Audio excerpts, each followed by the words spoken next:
Bonjour à tous. L'histoire que nous allons aujourd'hui vous présenter a commencé il y a de nombreuses années. Mais les gens ne cesseront probablement jamais de la raconter encore et encore. Et vous allez bientôt découvrir pour quelle raison. Mokrina Yurzuk, une jeune Ukrainienne, a fait la connaissance du charmant Luigi Peduto en 1943 dans de bien tristes circonstances car ils se sont rencontrés dans un camp de prisonniers de guerre allemand en Autriche. Les deux jeunes gens ont immédiatement été attirés l'un vers l'autre. « Comme elle est belle, quelle magnifique fossette. Il faut absolument la protéger », a pensé le garçon. « Le pauvre, comme il est maigre, je dois absolument lui donner à manger », s'est dit au même instant la jeune femme. De sorte que depuis que Luigi s'est timidement approché de la jeune fille sans défense et lui a proposé son aide, leurs deux destins n'ont plus fait qu'un. Au cours des 2 années qui ont suivi, les jeunes gens ne se sont jamais quittés des yeux ni des mains.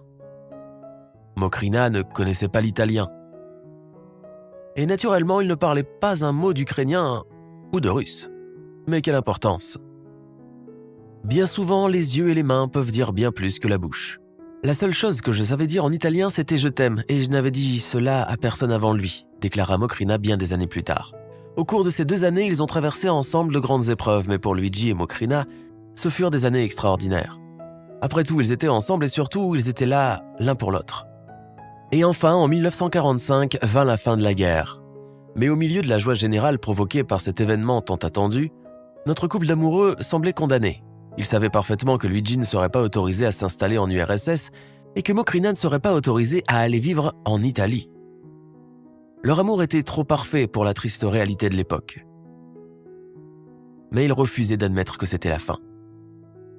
Et comment aurait-elle pu accepter d'être désormais séparée après toutes ces difficultés? Mais malheureusement, des frontières, des lois et des milliers de kilomètres allaient bientôt se dresser entre eux. Et un jour, la jeune fille a été forcée de monter dans un train et a été emmenée loin du camp. Tandis que Luigi regardait sa bien-aimée s'éloigner dans la solitude et le désespoir, sans pouvoir rien y faire. Dans sa main, il serrait un bout de papier avec une adresse et une mèche de cheveux de sa bien-aimée, qu'il avait secrètement coupé la nuit précédant la séparation. « Je te la rendrai sans faute », se répétait Luigi, alors que les larmes lui montaient aux yeux. Et puis des années ont passé. Luigi n'a jamais cessé de chercher Mokrina, mais pendant de longues années, la guerre froide ne lui a pas donné la moindre chance de retrouver l'amour de sa vie. De son côté, la jeune fille ne pouvait pas non plus influencer le destin, car il était même risqué pour elle d'évoquer cette relation. La seule chose qui leur restait à faire était d'accepter la situation. Les amoureux ont donc décidé d'essayer de faire leur vie chacun de leur côté. Et au bout de quelques années, l'un et l'autre ont fondé leur famille. Mais malgré tout, malgré les années qui passaient, la lumière de leur premier amour continuait de briller toujours dans leur cœur. Et ils n'ont jamais cessé de penser l'un à l'autre et se demander ce qui était arrivé à leur tendre moitié. Puis vient la chute du rideau de fer et tous les pays de l'espace soviétique furent plongés dans le chaos. Dans les années 90, la situation était si confuse qu'il était difficile de retrouver quelqu'un vivant dans le même quartier, mais Luigi Peduto, 81 ans, ne renonça pas à retrouver son amour et il se tourna vers les médias dans l'espoir que ceux-ci puissent l'aider à retrouver Maria, comme il appelait Mokrina.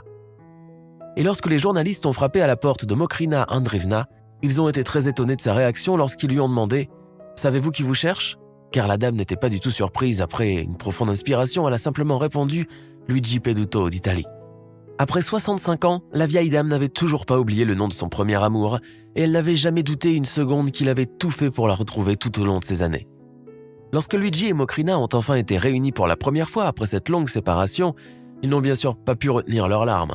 « Maria !» s'exclama le vieil homme en serrant dans ses bras et en embrassant sa bien-aimée.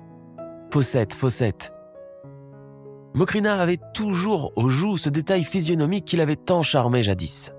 Le vieil Italien s'est alors agenouillé, les mains croisées, et s'est exclamé en italien « Grazie, grazie » pour remercier Dieu et le destin d'avoir eu la chance de vivre cette rencontre.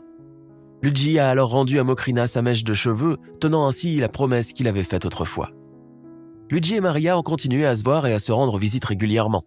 Ils étaient alors tous deux déjà sans conjoint et pouvaient se le permettre. Et quelque temps plus tard, en Italie, Luigi a demandé sa bien-aimée en mariage. Et bien sûr, Mokrina a accepté. Même si l'heureux événement ne s'est finalement produit que près de 70 ans après leur première rencontre, mieux vaut tard que jamais. La vieillesse, la guerre et même la mort rien ne pourra jamais leur faire oublier leur tendre moitié. En 2013, un monument aux amoureux a même été érigé à Kiev, et les habitants de la capitale ukrainienne continuent d'y porter des fleurs.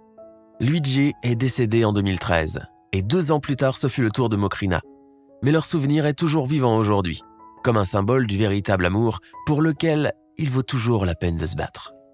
Merci d'avoir regardé cette vidéo jusqu'au bout, et n'oubliez pas de commenter cette histoire incroyable. Mettez un j'aime à la vidéo et partagez-la avec vos amis. C'est tout pour aujourd'hui, à bientôt.